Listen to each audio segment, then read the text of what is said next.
பாரத பிரதமர் நரேந்திர மோடியின் அதிரடி தலைமையின் கீழ் இந்திய ரயில்வே துறை இன்று உலகமே வியக்கும் வண்ணம் விஸ்வரூபம் எடுத்து நிற்கிறது.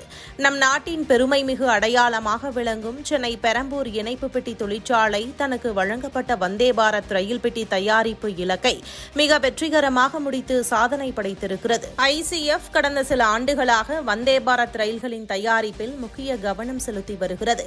வந்தே பாரத் ரயிலின் வரலாறு சென்னை ICF இலிருந்தே தொடங்கியது. முழுக்க முழுக்க உள்நாட்டு தொழில்நுட்பத்தில் உருவாக்கப்பட்டது இந்த ரயில். ஆரம்பத்தில் ரயில் 18 என்ற பெயரில் வடிவமைக்கப்பட்டது.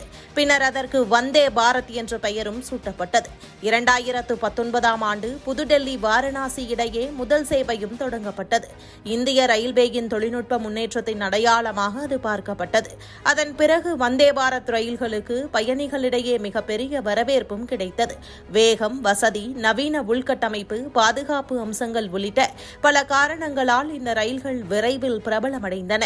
தற்போது நாட்டின் பல்வேறு மாநிலங்களை இணைக்கும் வகையில் 80க்கும் மேற்பட்ட வந்தே பாரத் சேவைகள் இயக்கப்பட்டு வருகின்றன. இந்த வெற்றியை தொடர்ந்து ICF தொழிற்சாலைக்கு 97 இருக்கை வசதி கொண்ட வந்தே பாரத் ரயில்களை தயாரிக்கும் பொறுப்பு வழங்கப்பட்டது. அந்த இலக்கை தற்போது தொழிற்சாலை முழுமையாக நிறைவேற்றியிருக்கிறது. சமீபத்தில் 97வது வந்தே பாரத் ரயில் தயாரிக்கப்பட்டு ரயில்வேவுக்கு ஒப்படைக்கப்பட்டு இருப்பதாக அதிகாரிகள் தெரிவித்துள்ளனர். பாரத பிரதமர் நரேந்திர மோடியின் அசாத்திய வழிகாட்டுதலில் சென்னை பெரம்பூர் இணைப்பு பெட்டி தொழிற்சாலை தனது முந்தைய இலக்குகளை வெற்றிகரமாக முடித்துவிட்டு இப்போது இரவு நேர பயணங்களுக்கான புதிய படுக்கை வசதி கொண்ட தொடர்வண்டிகளை தயாரிப்பதில் அசுர வேகத்தில் இறங்கியுள்ளது.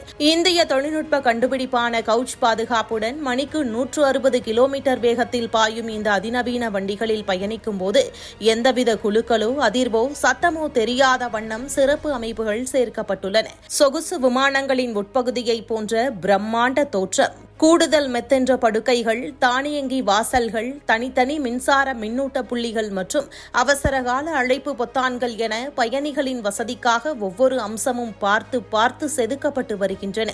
தீ விபத்துகளை தடுக்கும் கருவிகள், கண்காணிப்பு கேமராக்கள் மற்றும் துர்நாற்றமில்லாத நவீன உயிர் கழிவறைகள் என பயணிகளின் பாதுகாப்பிற்கும் சுகாதாரத்திற்கும் இதில் உச்சகட்ட முக்கியத்துவம் தரப்பட்டிருக்கிறது. இத்தகைய உலக தரத்திலான உள்நாட்டு தயாரிப்புகள் நம் நாட்டின் போக்குவரத்து துறையை சர்வதேச அரங்கில் மிக உன்னதமான நிலைக்கு கொண்டு சென்று கொண்டிருக்கின்றன.